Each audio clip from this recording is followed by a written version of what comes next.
Another day in the NBA, but we're going to do what we always do here on the Splash Play NBA channel. On this fine Friday, we're going to dig in and compare my projections to some of the industry leaders out there, like our friends at Stokastic and like our even better friends. I shouldn't say it like that. Our other friends at Unabated. Of course, we're going to dig in as well to the ownership numbers. We're going to look at some best bets, some sim DFS lineups. By in this video, you know, the must plays along with my splash plays for today's NBA slate. Let's get into it.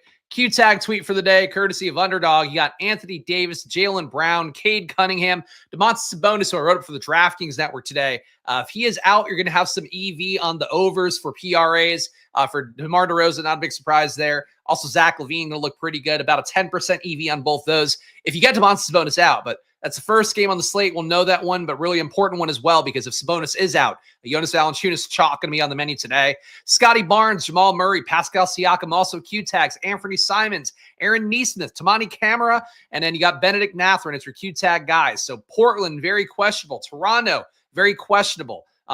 Also, you got Delano Banton in the thumbnail right now. If you get Simons out, wheels up for Banton. If you get Simons in, Ban's going to look like a much worse play, and that's where we are right now. Shout out to the chat. Appreciate the nice chat from Jake here. Watch the Lulz episode. Good stuff. I appreciate it. But dealing with fucking best ball losers all day, spamming me on Twitter. This one dude wants attention so bad, it drives me fucking nuts. I don't need a million tweets about you getting yelled at on a best ball stream, but please.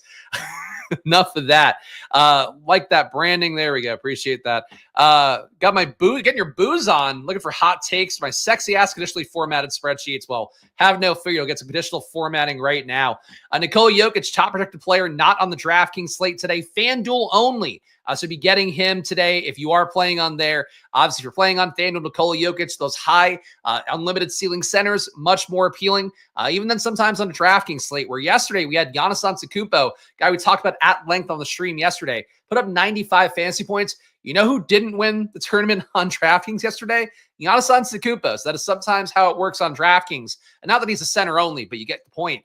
On FanDuel, though, you want to have that center that does put up the slate-breaking performance for the most part. Nikola Jokic can be one of those guys today, potentially, if you are playing on there. Besides that, Luka Doncic at number 2. Lakers today. We'll see if everybody's playing. I assume they will be. But again, a FanDuel only play for Luka Doncic, your number 2 projected player in the slate. DraftKings slate, I've got nobody over 50 fantasy points. So it's one of those days for me. Obviously, doesn't mean that we won't still see teams scoring in the 400 potentially for the tournaments tonight. But it does mean there's no Giannis on the slate. There's no one guy you're going to get forced to over and over again. SGA is the highest projected guy. 12% of Stokastic's ownership has him. I'm going to give him 7% of my top 150 lineups right now. So for SGA, really not the pay up option for me. Spot for OKC tonight. Let's look at the total. We're not in formulas. We want in values. Here we go. 116.8 implied points going against Houston. So I was hoping it might be a little bit higher given the matchup. Obviously, Houston, we're expecting to play down pace, good defense for the most part. Certainly could be a competitive enough game. If you had a total above 120, I think you make the case here. Like maybe OKC is a little bit underrated, being downgraded for the matchup against Houston. But as it is right now, to me, SGA, not a priority play. Same thing for Jason Tatum. 5% of the field will be there according to Stokastic's ownership. I'm getting him at 8%. Cade Cunningham, 9% of the field will be there, and he's also a Q-tag. I got him at 13. You'd also see none of these guys projecting is better than even a 4.6x value for me. So the pay-up options of the DraftKings slate basically just don't look that good overall from where I sit. Of course, they're all projected for low enough ownership. If they spike in upside, they're still going to hit a ceiling that other players can't hit. But as it is right now, this is one of the slates. It doesn't happen that often, but where every top projected player just doesn't really project that well in terms, overall projections high, the value metrics not so high. Besides, if we choke it for Jokic, if you are playing on FanDuel or the DraftKings late slate, if you're playing on the DraftKings main slate, you won't be choking for Jokic at all. You'll just be playing SGA with a 4.1x value. Cade Cunningham, again, Q-tag on him. If he's out, it'll open things up more for Dennis Schroeder, but the upside there, nobody on Detroit will really be like the kind of player Cade is, basically. Domantas Sabonis, so Q-tag on him. He's playing Charlotte, would look okay if he plays. Got him in 13% of my lineups. Fields at 9.5%.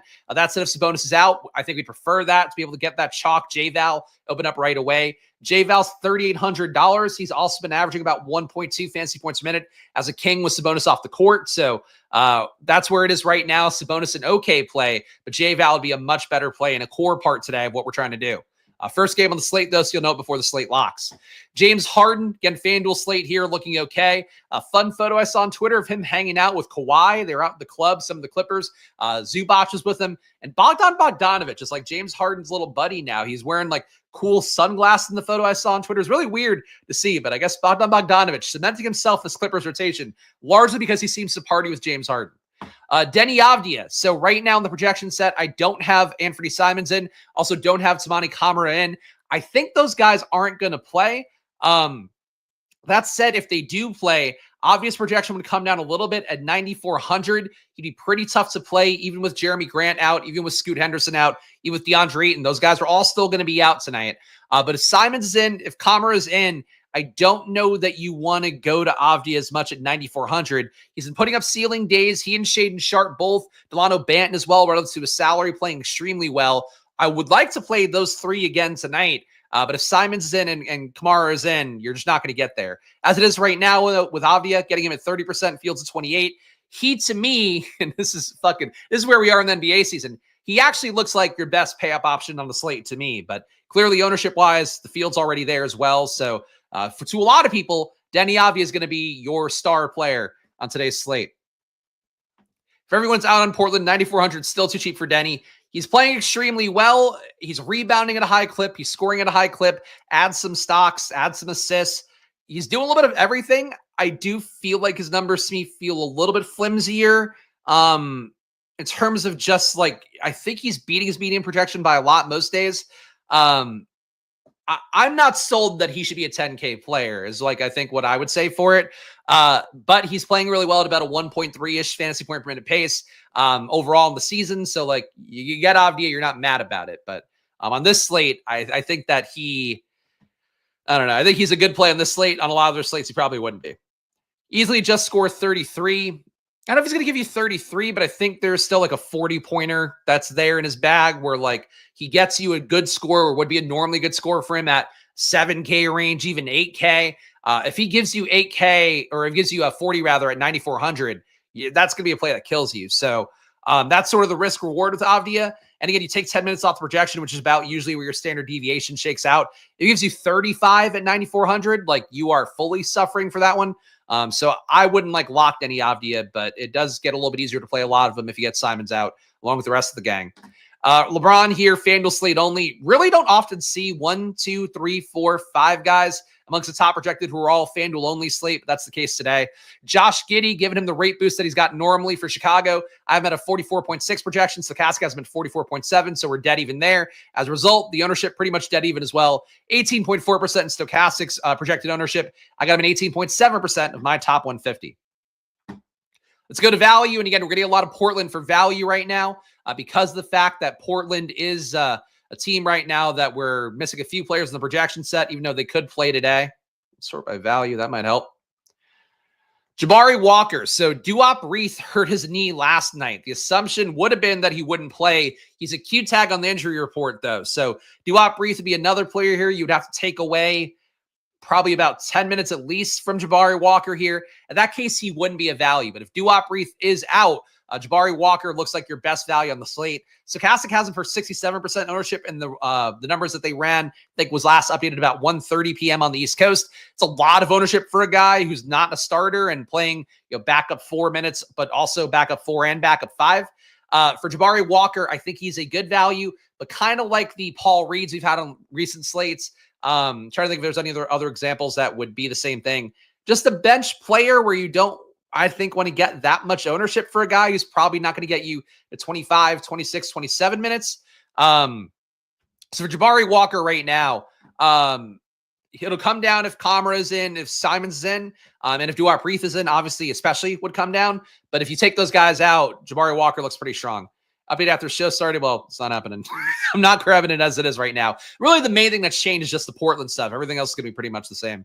Delano Banton. So if Simons is out, you're not going to want this much Banton. Would bump him down a lot. If Simons is in, you don't play Banton, I don't think. If Simons is out, Banton looks like a wheels up play again. Should start if Simons is out. I would get him at 81%, assuming Simons is out, of my top 150 lineups. Fields at 31%. As I mentioned lately, last week, I just locked Banton on a slate where Simons is out.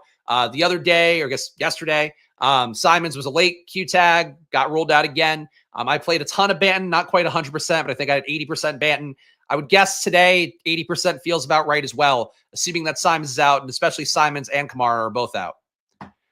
Walker's dangerous. Players do not mind going small. That is true. And again, it's just anytime it's a backup, really, the backup has to be able to close, and it would be hard for Walker to close as well. So I don't see him being worth that much ownership, even if the value metrics will put you there based on the projection.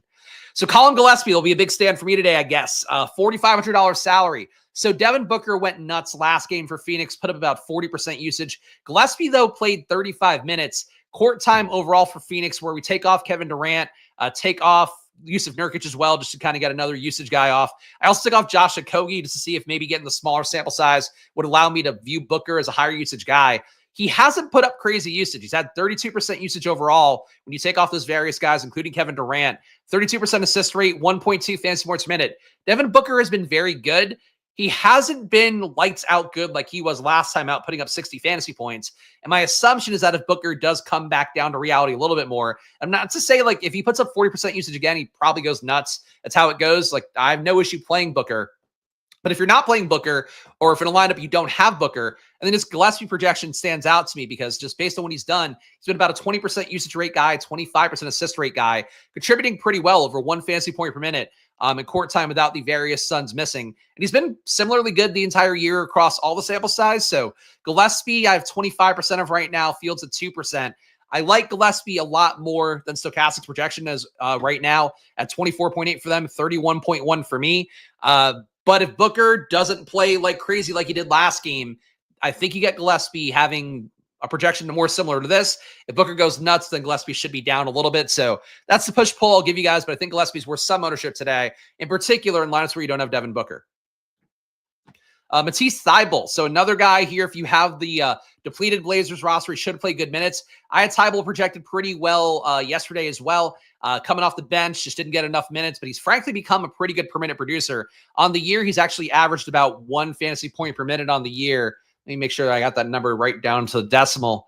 1.03 fantasy points per minute this year for Thybulle. I would have him at 1.05 today. Didn't give him any rate boosts for the various Blazers out because he doesn't have a big enough sample size for it. He's been pretty good. So playing 25 minutes or so, if you get the same Blazers out that we have expected right now, or I guess, guys that are Q tags, but that seem like they won't play, Thybulle will look pretty good. Thybulle will look pretty good here. My projection is much higher, though, about 5 fantasy points higher than Stokastic's. I have 26.7. They have him at 21.7. And another guy, too, where like the projection's probably pretty close to the ceiling. You can maybe get you 30. I don't think he's getting you 35 very often. Mukulishvili, got him at 24.2 today is my projection. Stokastic's at 22.5. No Sohan again. Mukulishvili playing a reliable high teens minutes, if not 20 plus minutes. The issue is, again, the ceiling a little bit in question because the minutes aren't going to be in the 30s, but he's 3,700. Feels going to play 24% of them according to Stokastic's data. I got him in 30% of my top 150 lineups. Chris Paul playing a lot, apparently going to play next year as well at 40 years old.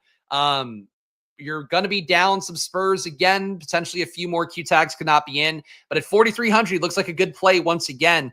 I have him a little bit lower projected, about a fantasy point lower than Stokastic's projection. Still getting him in 46% of my top 150 lineups. Stokastic has the field at 40%.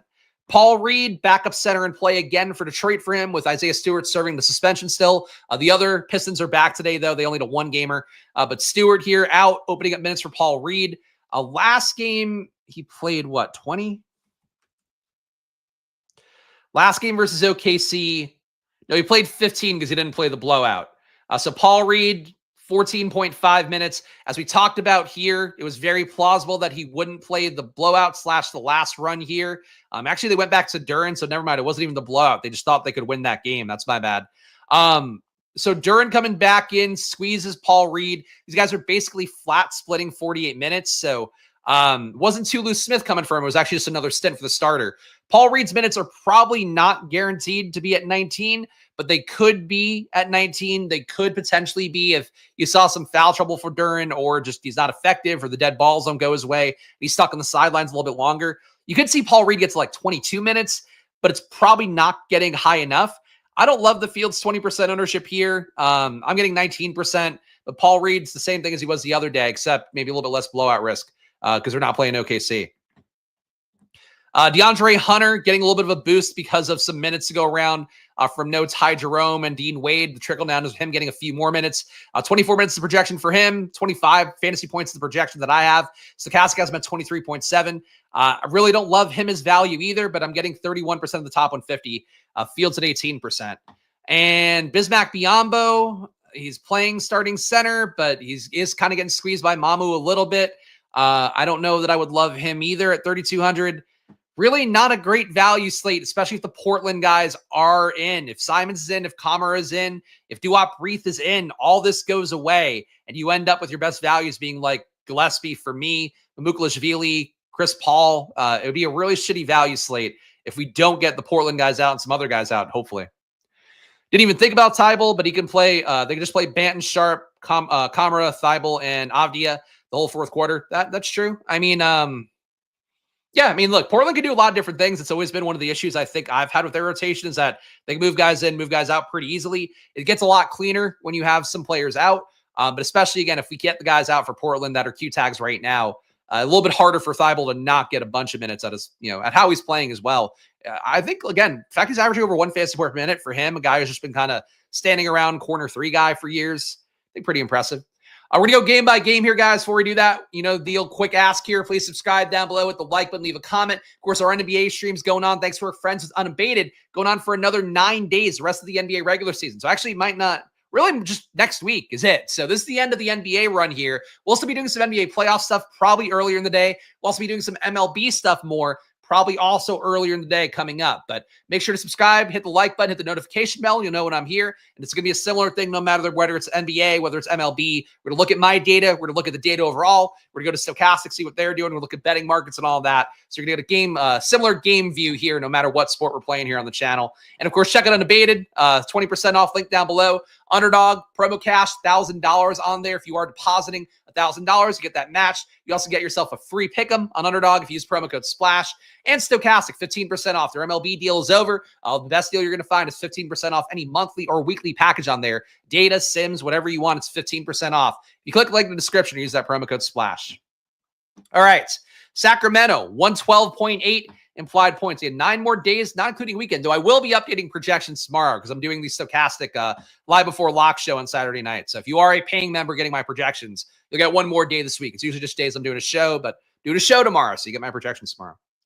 Sacramento, 112.8 implied points. Charlotte, 102.8. As we talked about in the beginning, Sabonis is a Q tag right now. With him being in, he looks like an okay play. Everybody else, not a great play. If he is out, Jonas Valanciunas, you should be probably putting in almost every lineup. He'll be averaging about 1.2 fantasy points a minute. In this particular matchup, I'd have him with Sabonis in, averaging about 1.26. So with Sabonis out, it probably gets closer to like 1.3, maybe 1.3 and change. J-Val could be a very crucial play today. And if Sabonis is out, like he's going to be probably 60% owned, 70, probably more like 60 first game on the slate. But he'll be one of the best values on the slate. I'd probably lock him personally. Besides that, again, if everybody else is playing, doesn't look that good, prepare for J-Val if you get Sabonis out. Charlotte on their side, Miles Bridges, 5% for me, Fields at 1, but not a big projection day for him. Only I'm at 40.8 fantasy points. Stokastic has him at 38.1. Mark Williams, I'm not getting there. You have Yusuf Nurkic playing some power forward minutes lately. When Josh Green got hurt last game, Yusuf Nurkic started the second half alongside Mark Williams. The issue for Nurkic, he just kind of stands in the corner when he's not playing the 5. So it could be okay for him if he starts. If you find out he's a starter and he's playing the 4, you probably should take shots at 4,200. But it won't be quite the same role, and the projections won't account for the fact he's playing differently and kind of just standing in the corner a lot more. So for Nurkic, I would watch out for that. And actually, let's real fast go to Popcorn Machine because I think it's worth looking at a little bit. So here you could see we had Nurkic starting, playing the first 6 minutes and change, all of which was alongside Mark Williams. Then after that, they brought in Diabate. Diabate played alongside Mark Williams a little bit. Then Nurkic played alone with no Mark Williams for a stint. Overall, though, in the half, he played 7 minutes, 6.5. He probably gets to like 24 minutes in the game if he does pick up a start at the 4. So he'd be playable playing 24 minutes at the 4. It's just a little bit of a weird situation when you keep in mind that he's like not playing true center. Okay. Oh, people bitching about Wilson Contreras. Leave Wilson alone. I did play MLB today, so I have no biases. Whenever I can get away with not preparing an MLB slate at this point, I'm happy to do it. Especially on an NBA day.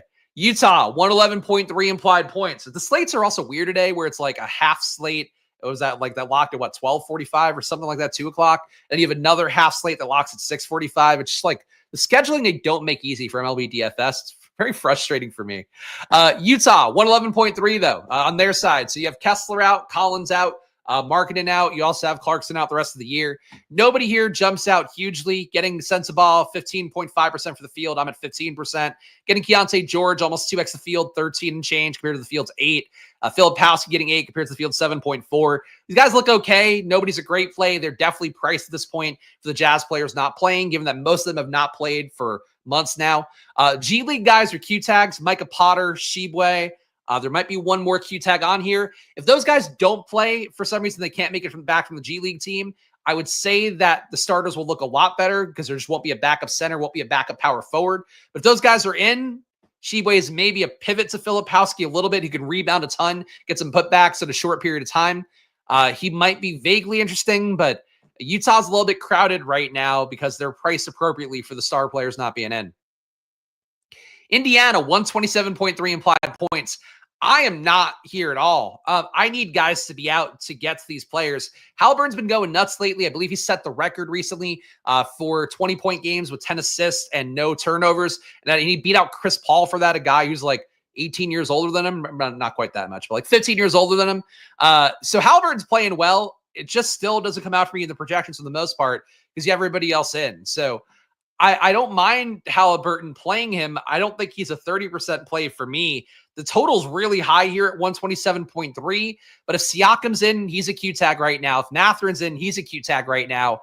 I don't see that Halliburton ownership. So it's a lot of ownership for these guys because that total, the projections just don't back out for me if the rotation's fully healthy.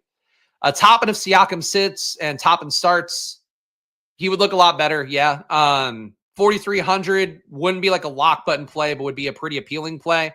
But getting Neesmith out, getting Siakam out, getting Mathurin out, that's really your big opportunity here because at that point, I think it'd be wheels up for Halliburton. You'd probably be getting a lot more Toppin. You'd probably be getting, I don't think you get Ben Shepherd. You might get Nemhart, but it's possible this team could be really important, especially with that total being so high. They'll lose a few points if Siakam is out, if Mathurin's out, if Neesmith is out, but it'll be like a 124, implied total or something with 3 less bodies playing a shitload of minutes. So Indiana, a crucial one to watch right now, even though I'm getting nowhere near the amount of Halliburton. I honestly don't know how the field will be playing him about a third. Phoenix, 106 implied points. Boston, 120 on their side. Getting Gillespie, 25% here. Fields at 2%.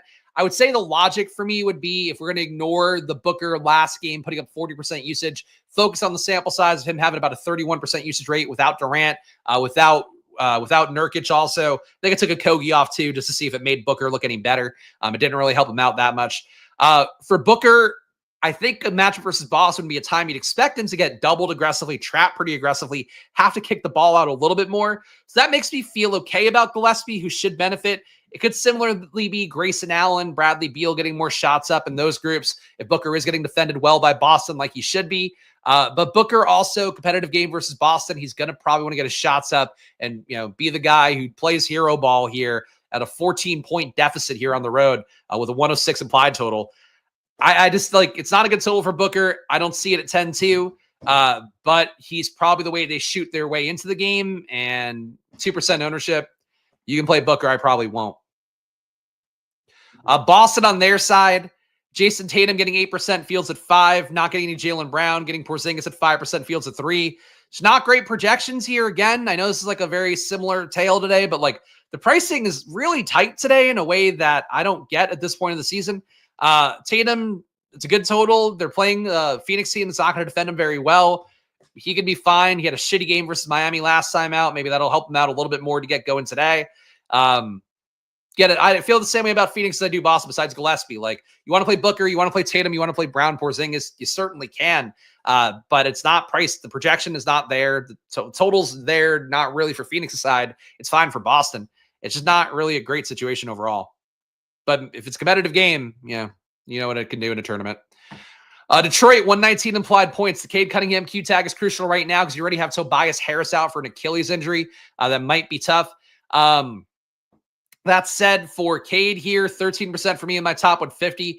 Fields at 9%. Jalen Durham at 9%. Fields at 8%.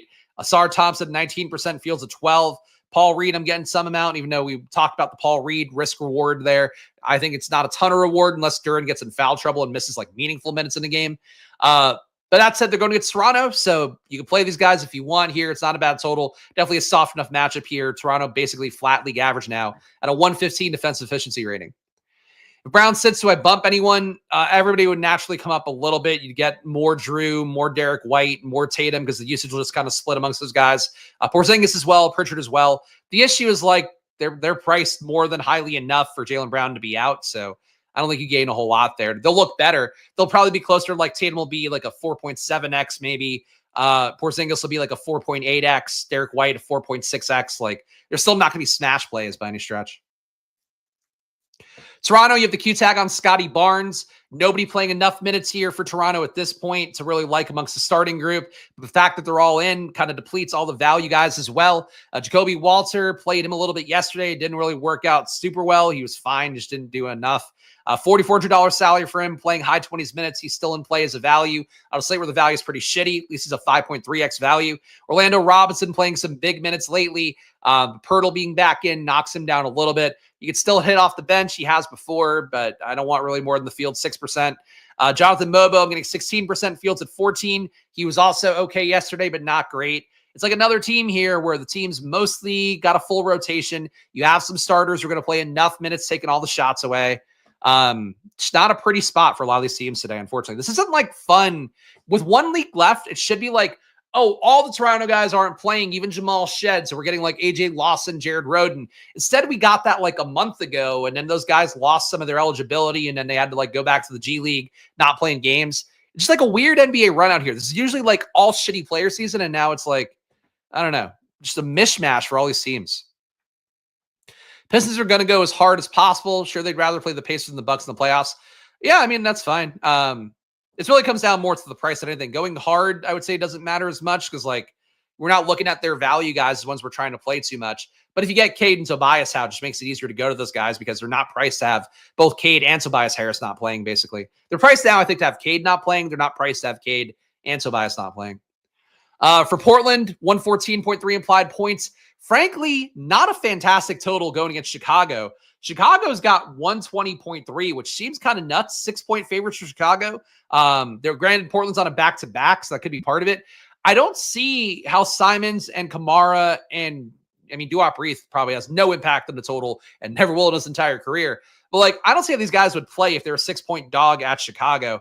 But Denny Avdi, as we talked about, getting 30%, Fields at 27.5%. I'm cool with that. Shaden Sharp, I'm low on right now. Would like to see that get better. I would have to adjust my rates for Simons to be out, which I haven't done yet. So that could make the difference here for me getting more Avdi and more Sharp. But Sharp's been going nuts too lately. These guys are getting priced up a lot, but frankly feels deserved for both Avdi and Sharp. Donovan Clingan getting 35%, Fields 26. Minutes are good for him. They'd certainly be a lot better, a lot more secure theoretically if Duop Reith is out again. There is a back-to-back for Clingan. They could always kind of cut him a little bit short here as a guy that does have a large bone structure that they want to preserve. Pause, perhaps, for large bone structure. Delano Banton will be a great play if Simons is out. As we talked about, if Simons is in, he comes down quite a bit.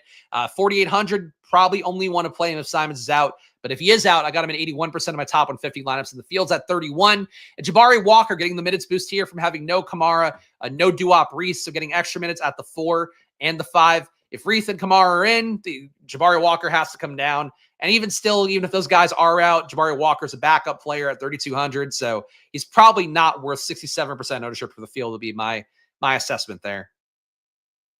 For Chicago, 120.3 implied points. Giddey's really the only one I like. Nikola Vucevic is benefiting from me not knocking rates downwardly for guys who have failed in smaller sample size groups. But Vucevic is not nearly as good with Dosunmu, Levine off the court. Trey Jones as well has been a guy that's been a positive beneficiary or positive guy benefiting Vucevic here in terms of his rates. Basically, when you take true point guards off, Vucevic gets the ball a little bit less. He's still okay, but it's 7,900. I honestly don't want the 15% I'm getting right now compared to the Field's 12. Lonzo Ball seemingly should play today. That does add some extra bodies in, or one extra body in, who does enough, time on the court, possessing, getting usage, getting assists. He's not a good play himself, but he does kind of knock everything down like Giddey, like Kobe White.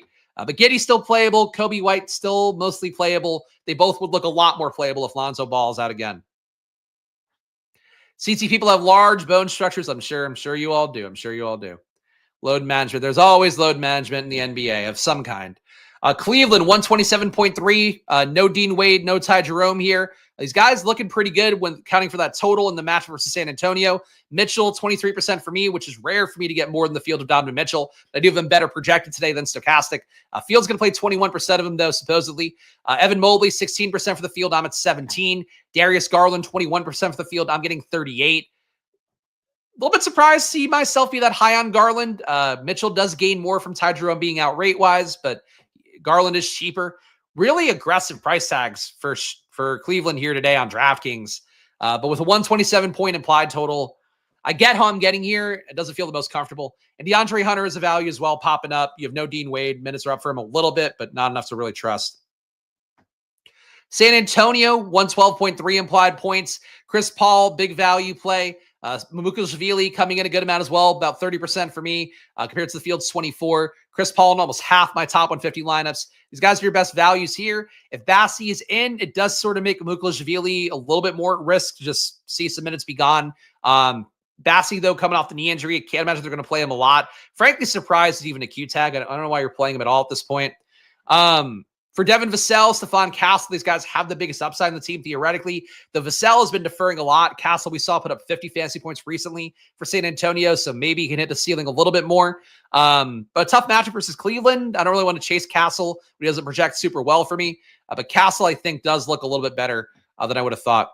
A nice chat here from Yen. Second day here. Love your show, man. I appreciate it. And again, keep going on throughout the NBA season. We'll keep going throughout the playoffs as well. Going to have more of an MLB focus once the regular season ends for NBA. But strap in here if you enjoy daily DFS / prop betting gambling. I'll have something for you here every day. Well, every weekday. OKC, 110 implied points. Houston, 106.9. Actually, no. Houston, wait, I read that entirely wrong. OKC, 117 applied points. I'm looking at the defense efficiency rating for some reason. OKC, not a great total for them. Still good enough compared to most of the other teams. SGA, half the field for him. Not a great projection for me at 11.6. Only a 4.1x value according to my projections. Jalen Williams getting 23% fields at 13. That's fine. Really, I hate the slate. It's so many guys I'm getting a lot of exposure to that I just don't have as good values. But Jalen Williams at 8,100, the price tag is fair. SGA, like you can play him too. It's a competitive game versus Houston. It's just totals low and the matchup is tough. So I don't get those guys in those spots, but SGA in a competitive spot certainly could do it. I don't have a strong feel for OKC today. But Houston, even though they are a tough defensive team, they are a good team, and good teams against Houston sometimes have outlier efforts. So OKC probably more in play than the projections would tell you, but it's hard for me to ignore my data and just play guys like when they don't project that well. Şengün, 24% in my top 150 fields at 11. Pretty big stand. We've not seen centers often have great days versus OKC. It can happen for Şengün at any time, though, so I'm okay with it. But it feels like a pretty big stand for Şengün, given the total and the projection on him. Tari Eason getting at 15% fields at 19. He's been playing pretty well, would benefit more from having Van Vliet out. The minutes get a little more secure for him because they'll play him with that starting group and give him more minutes just really overall. But Eason projected for about 30 minutes today. So Eason's still in play. Not really a value, though, at 6,200. I don't know. This game feels like an important game. I'm just not really there. The projections don't work out, but they're going to be like in it until the end, I would think, on both sides. So maybe something there. FanDuel people, you get the Denver Golden State game. Jokic obviously being important. Steph Curry in play. Whatever, you can look at my projections you're playing on FanDuel. I can't care that much about games that I'm not gambling on today. Dallas, I got nobody here looking good. AD obviously smashed last time out, basically putting up 2 fantasy points per minute. It's not likely to happen again. You can chase it if you want.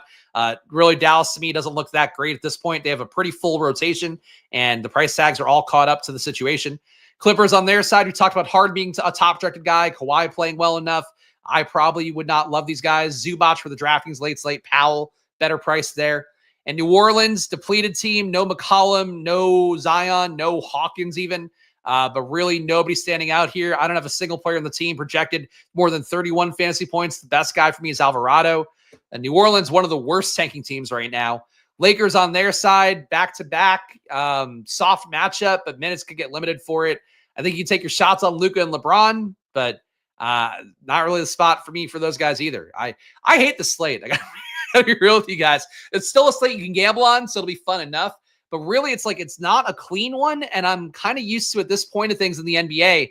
It seems like it'd be the time where, like, you know, you get a bunch of players that are like dog shit that you look at some G League stats, you're like, oh man, this guy gets usage. And we're not getting in the NBA this year, and I'm not really sure why.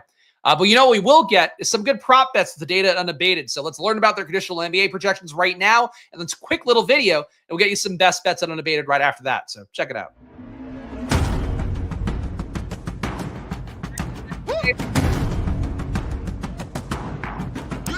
Make sure that you and a lot of bettors who spend up to tens of thousands of dollars a night, hundreds of thousands of dollars a night potentially, are betting correctly using their traditional NBA projections. Of course, the conditional part is you see players with Q tags. They have data sets whether the player's in, whether the player's out. That's what you get with unabated that you're not getting anywhere else in the industry right now. Real-time NBA news, you get it right in the site as well, so you have to go on Twitter, Blue Sky, whatever else. And of course, you get those sweet, sweet graphs. Graphs on the screen here show you distributions of where the bets land. So if you want to look at great data or just look at pretty graphs, you do it for yourself at Unabated. And of course, Discord, game day live streams. So you're going to have some free ones coming up when the regular season ends. If you want to see what they've been doing behind the paywall all year, you can chat and count your money in Unabated using promo code SPLASH at unabated.com/NBA. Again, here's the graph. Last updated the 24th of March, showing that you'd be up about $60,000 if you placed every bet Unabated recommends. The 5% or higher sim ROI, 30 minutes before tip-off. This is $100 units. If you place only $10 units, you'd be making up about $6,000, placing all these bets here throughout the entire year. You can see how the graph goes. This is what betting looks like. It's not always a straight hockey stick up, but over the course of time, if you get that volume going and you use good data, you'll get there. So check out Unabated. Their playoff data will go on as well. You can make money off of betting still with Unabated right now. So hop in there, get 20% off. Link down below, or use the promo code SPLASH. Let's go to the props now. I'm going to look at points first, then rebounds, then assists, then PRAs. Let's see what we get. You don't like the slate that much, you're uncomfortable, and you'll probably ship everything you enter. Yeah. I mean, honestly, it's weird. Like for me, most slates, I usually do feel pretty comfortable. And I think part of that comes with like having your own projections, knowing what goes in it, having to double check minutes too, and all that. Like I'm pretty good with most slates. This one is just like, I don't get why everybody's priced so aggressively. Like, especially in a time of year where it's like you have baseball and NBA, like you really got to like think about this slate in a way that I don't think you should this time of year, but I don't know.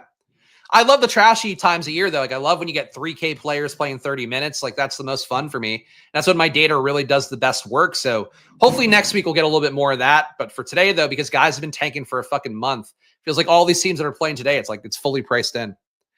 And hate to see you leave, but I love to watch you craft away. Thank you for that one.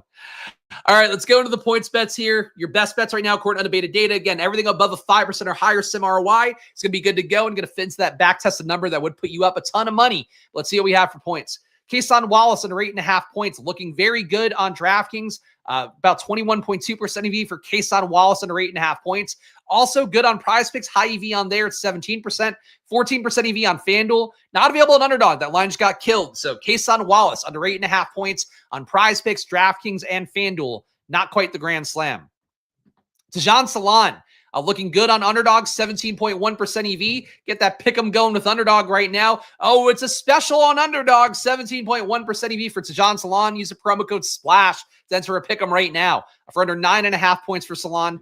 Still good on DraftKings, a little bit less good on FanDuel for Salon, but under 8.5 points on DraftKings looking good. FanDuel under 8.5 at minus money. Probably you could take it, but it's not as good. Take the DraftKings one if you can. And definitely take the Underdog one at 17.1% EV for Tajon Salon under 9.5 points. Alperen Şengün over 18.5 points. Good on DraftKings at minus 115 odds, 13.6% EV. Still playable on FanDuel as well, and still playable on PrizePicks. So PrizePicks, DraftKings, FanDuel over on Alperen Şengün's points. Nick Smith under 12.5 points, looking good in your pickup sites. 12% EV on both. Playable on DraftKings Sportsbook as well, where it's under 12.5 points at minus 125 odds, getting you 9% EV. But it's not on FanDuel, so no grand slams yet. Nick Smith, take PrizePicks and Underdog and DraftKings under 12.5 points. Bismack Biyombo, 12% EV on your pickup sites. PrizePicks and Underdog under 6.5 points for Biyombo. You don't want it anywhere else. This might assume that Bassi is in, though, so maybe a little bit of risk for Biyombo, but it's Bismack Biyombo. You could probably take the under and be okay with it. That's 12% EV on PrizePicks and Underdog. Jeremiah Robinson Earl under 8.5 points. Good on DraftKings, good. Well, not good on FanDuel. DraftKings only. Jeremiah Robinson Earl under 8.5 points at minus 130 odds. That gets you 11.2% EV. Bradley Beal under 14.5 points. Good also only on DraftKings Sportsbook. It's under 15.5 points on there at minus 125 odds. That gets you 10.2% EV, but you probably don't want it anywhere else. Okay. We don't always get a grand slam where the bets plus EV on every book for points. But that was a weird one where, like, I don't know, a lot of DraftKings Sportsbook being soft today. I'll say that. Let's make sure we're pulling in every bet here before we sort it out. Kason Wallace unders. Very juicy. Oh, I hate to see this. Colin Gillespie under, looking really plus EV on Underdog right now. The lower on 3.5 rebounds, 28.8% EV on Underdog. Not available anywhere else. That line probably shouldn't be available on Underdog, so add that to your Underdog Pick'em. Promo code SPLASH. Under 3.5 rebounds for Colin Gillespie. Kason Wallace under 3.5 rebounds, looking good as well on every site. Grand slam here for Kason Wallace under 3.5 rebounds. It looks the best on PrizePicks and Underdog, but still really good with 22.5% EV on DraftKings Sportsbook. Less good on FanDuel, but play it anywhere. PrizePicks, Underdog, DraftKings, FanDuel for the under on Kason Wallace's rebounds under 3.5. Bismack Biyombo under 6.5 rebounds. Looking good on PrizePicks and Underdog. 18.5% EV for Biyombo under 6.5 rebounds. Less good on DraftKings and FanDuel. Same caveat that Bassi being out probably gives Biyombo back 5 minutes. Maybe take some risk on that. But as it is right now, I would say Biyombo. I think Biyombo's an okay play no matter what. Let's take the under on. Seth Curry under 2.5 rebounds, minus 140 odds on DraftKings. FanDuel Sportsbook looks the best. Not on FanDuel, though. So take Seth Curry only on DraftKings Sportsbook. 14.3% EV for under 2.5 rebounds. Is DK being soft? They know something? It's probably just soft. Sometimes they just one sportsbook misses some lines. Like, it happens a lot, honestly, per stat every day. Daquan Jeffries over 2.5 rebounds. So there's a lot of DraftKings being the worst line. So maybe they're just somebody, it honestly sometimes too, and as what I talked about before with my old startup probably, which discussed at length on the Lulz episode yesterday. One thing we'd observed was that sometimes during holidays, the top books that perform the best would sometimes have really bad lines, like on a holiday, a Friday, in this case. It could just be like the normal person who runs the algorithm, like, or the best trader at DraftKings, or somebody who does the basketball stuff and does the trading for that. That person could just be out today. Like that, like it might sound like insane, but that was an anecdotal observation we had from stuff. So could be that. It's odd to see DraftKings be this soft on everything. Daquan Jeffries over 2.5 rebounds plus 105. It's not just one game either. It's like everything. Daquan Jeffries over 2.5 rebounds plus 105 odds on DraftKings gets you 13.9% EV. Not playable anywhere else. Max Strus on PrizePicks looks good. And that's the only place you want this one. For Max Strus under 4.5 rebounds, getting 12.6% EV. And Nick Smith under 2.5 rebounds, 11.5% EV once again on DraftKings Sportsbook. Minus 175 odds on there. A lot of juice, but to see that much EV with that much juice, that would be your bet, where if you're churning a bonus thing, or if somebody has a gun to your head and is like, I'm going to kill you if you don't give me a bet that hits today. This Nick Smith one, a plus EV bet that hits today especially. Nick Smith minus 175 odds is probably it under 2.5 rebounds. Assists. Let's see what they get.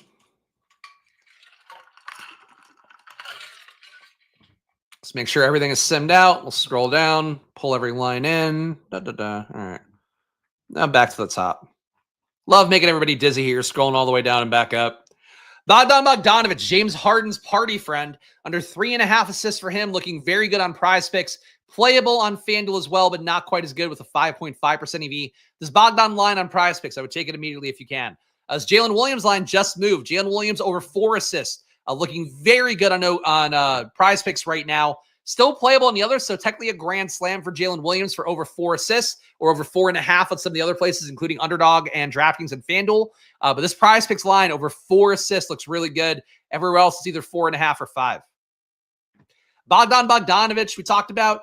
Nikola Vucevic over 2.5 assists. Good on PrizePicks, not good anywhere else besides FanDuel. For Nikola Vucevic, over 2.5 assists today. 22.3% EV if you're playing it on PrizePicks. Matas Buzelis under 1.5 assists. 16.3% EV on PrizePicks, not great everywhere else. Miles Bridges under 4.5 assists, looking very good on PrizePicks with 16.3% EV, and it's still playable on DraftKings and FanDuel, though not nearly as much EV. For Miles Bridges under 4.5 assists. Chris Dunn under 2.5 assists. The lower on Underdog looks the best, giving you 15.6% EV for Chris Dunn. It's weird. There haven't been a lot of Underdog lines, but the ones that they have are like really soft. So Chris Dunn under 2.5 assists added to your Underdog Pick'em today. Seth Curry under 2.5 assists, looking very good on PrizePicks. Not playable anywhere else, but you get a 15% EV for Steph Curry under 2.5 assists on PrizePicks. And last but not least, our PRAs here. Which PRA's bets are best, you'll find out. You also see up top here, there are 11 different sets of conditional projections. That's why we're not getting every team you're seeing up here. Every team that has a conditional player in here, they just don't appear in the projection set unless you mark them in or out. So Scotty Barnes, Jaylen Brown, Jimmy Butler, Kamara, Cade Cunningham, Steph Curry, Anthony Davis, Jamal Murray, Domantas Sabonis, Pascal Siakam, Anthony Simons. What a silly slate. Barnes only 45% to play too, according to Unabated. So maybe some bad signal on Barnes playing today. Kason Wallace, another under here, looking very plus EV on PrizePicks. Kason Wallace under 15.5 PRAs, 33.3% EV for him under 15.5 PRAs. That's Kason Wallace on PrizePicks. Take the under on PRAs. Isaiah Joe under 11.5 PRAs, 32.1% EV for him. PrizePicks only as well. Really soft lines on PrizePicks. Some of the best EV we've had today. These 2 lines on PrizePicks. Unders on Kason Wallace and Isaiah Joe's PRAs. Jose Alvarado under 23 PRAs, playable on PrizePicks, playable on Underdog, not really playable on DraftKings, so not quite a grand slam, but looking good on FanDuel. So Alvarado, 11.7% EV, under 23 PRAs on PrizePicks looks best, but playable on Underdog under 22.5 PRAs as well. Same line on FanDuel. Bruce Brown, under 18.5 PRAs, looking good once again on PrizePicks. 10.6% EV for Bruce Brown under 18.5 PRAs on PrizePicks, and you don't want that one anywhere else. James Harden, 9% EV for you under 37.5 PRAs on Underdog. Everybody else here, not so good. So take Harden only on Underdog, maybe on DraftKings if you really need something. Alperen Şengün over 33.5 PRAs, looking good on DraftKings. Minus 115 odds gets you 8.4% EV. And not so much anywhere else. Alperen Şengün, DraftKings only, over 33.5 PRAs. And Jalen Green, over 28.5 PRAs, 8.1% EV for him today. Playable on FanDuel as well, a little bit better EV on there. But Jalen Green on your regular sports books, not on your pick'em sites, take his over on PRAs. And that is it for Unabated. You guys know the deal. If you want more bets, check it out for yourself. And again, 30 minutes before tip-off, so talking about 2 hours from now, it's when you're going to make your most EV, have a shot at making that 60K they've showed you in that graph at the beginning. That's what you get with Unabated, professional caliber betting data that you can actually make work for yourself, whether it's on pick'ems or actual sports books. So check them out, and they have a lot more than the ones I show you here on screen as well. Basically, every sports book you could want, they have it Unabated. So check it out, 20% off, link down below. You guys know the deal. And do check them out before the end of the year. Really, at this point, I would say is your ideal time to hop in. Get a monthly package, get the regular season plus the playoffs. And if I had to guess, the playoff data will be even more dialed in. Just because rotations get a lot more predictable. Stars play more minutes. That's the deal in the playoffs. We're going to see what Stokastic has as well coming up here. You guys know the deal, 15% off, link down below for Stokastic. All their data, all their tools, whether it's weekly or monthly, you can get it for 15% off. All right. And the sim that you're going to see here, no impact from me here. Stokastic updated looks like at 4:04 p.m.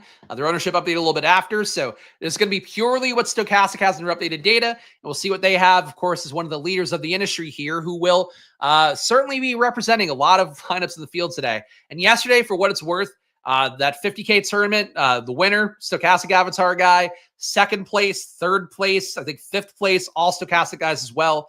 The Sims are doing their thing for Stokastic, so keep that in mind. You can see they put Simons back at the projection set, and now Simons looks like mega chalk for Stokastic. So this is going to look, it's actually going to look like the exact opposite of what I had, where I had Simons and Kamara out. they're going to have data here with Simons and Kamara in, and they might look like much more popular plays as a result. So should be fun. As is always the case in NBA DFS, as you guys know. And if you guys got, I got ice in my mouth now.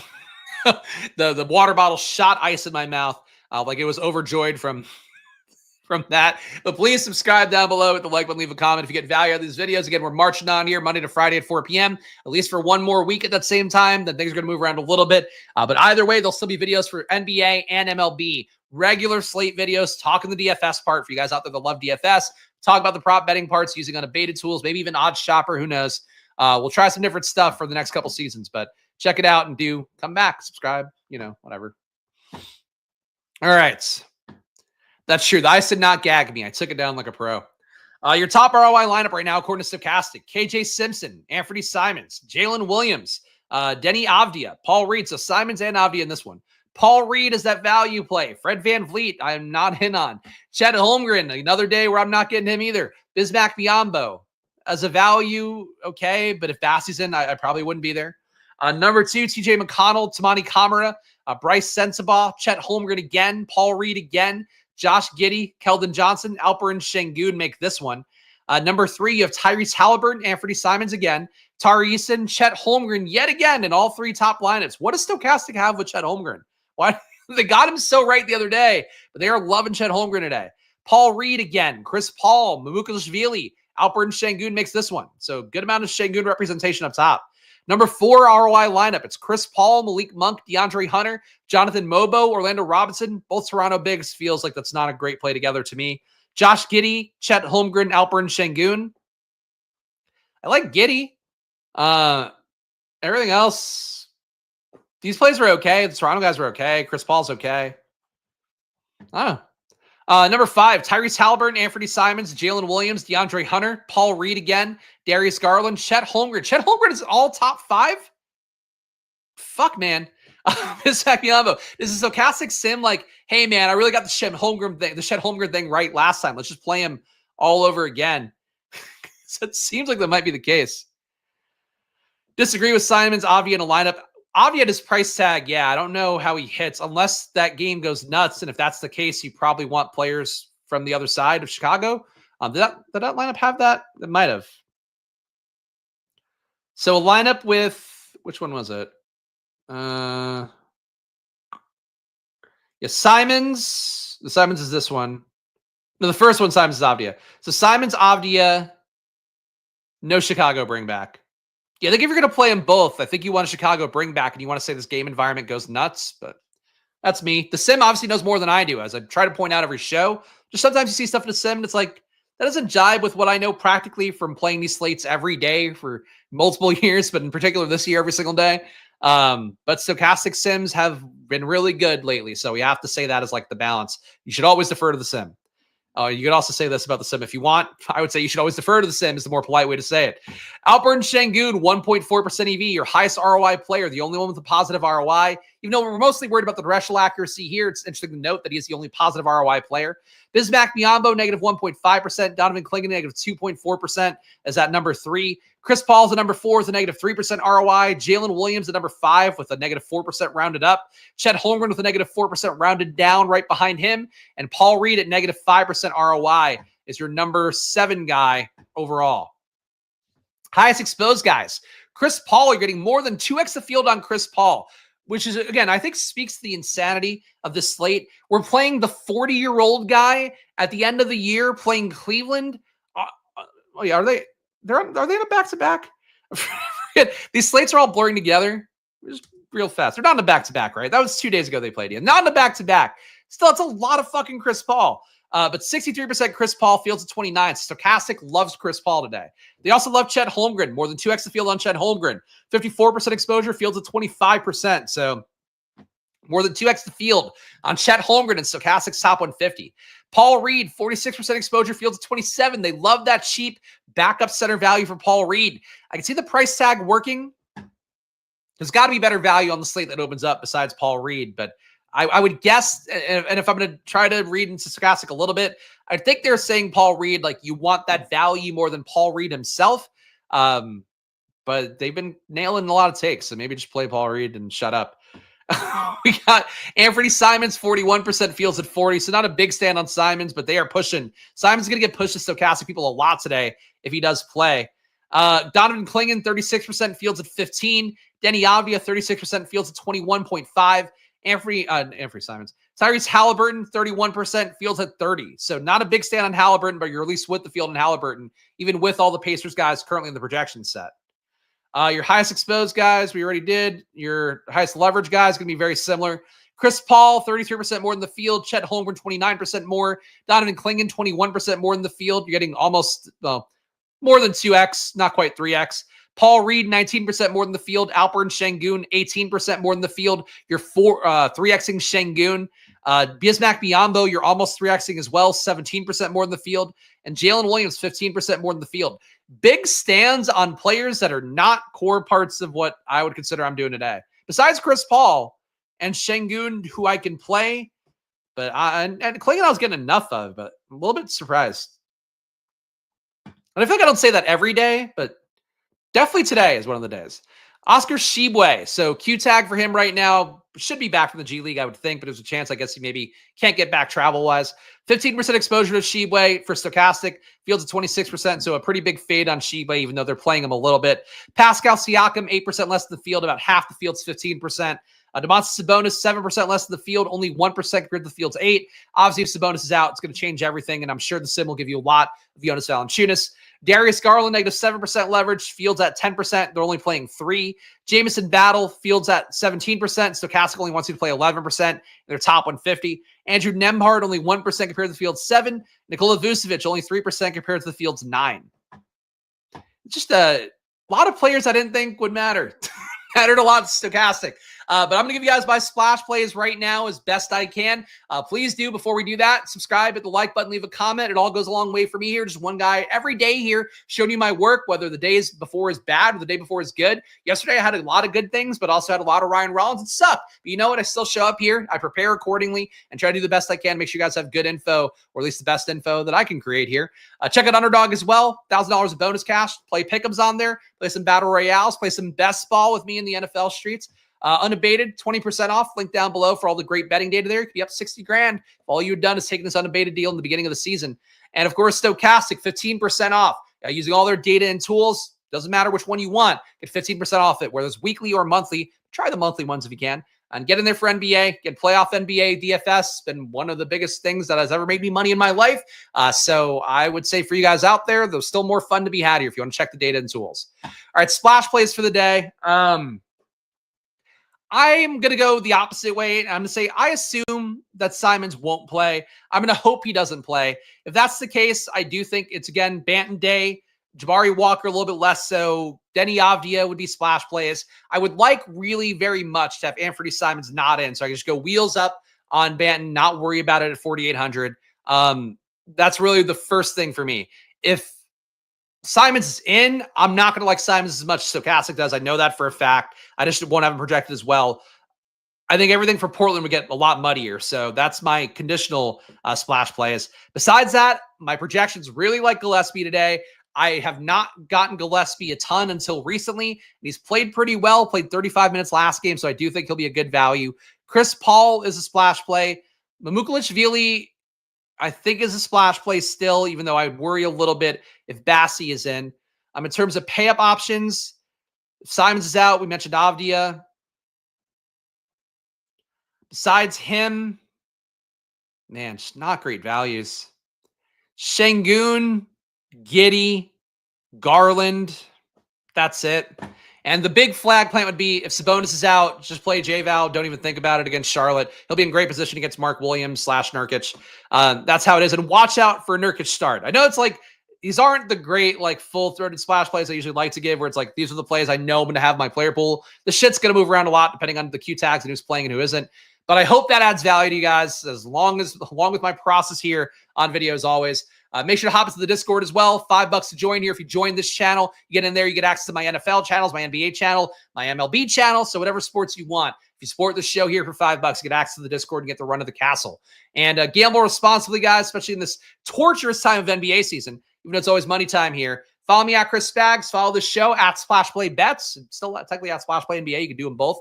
Of course, I'll be back on Monday at 4 p.m. I'll also be on Stokastic's NBA Live Before Locks. If you want my NBA takes tomorrow on a Saturday, you're just hanging out, I will be there preparing NBA on a Saturday, which I usually don't do. So I'll see you guys then. Enjoy your days. Have a good weekend. Check out my NFL stream on the Splash Play Pod channel if you want to see some best ball there. And of course, good luck, guys. Have a great weekend. Bye-bye.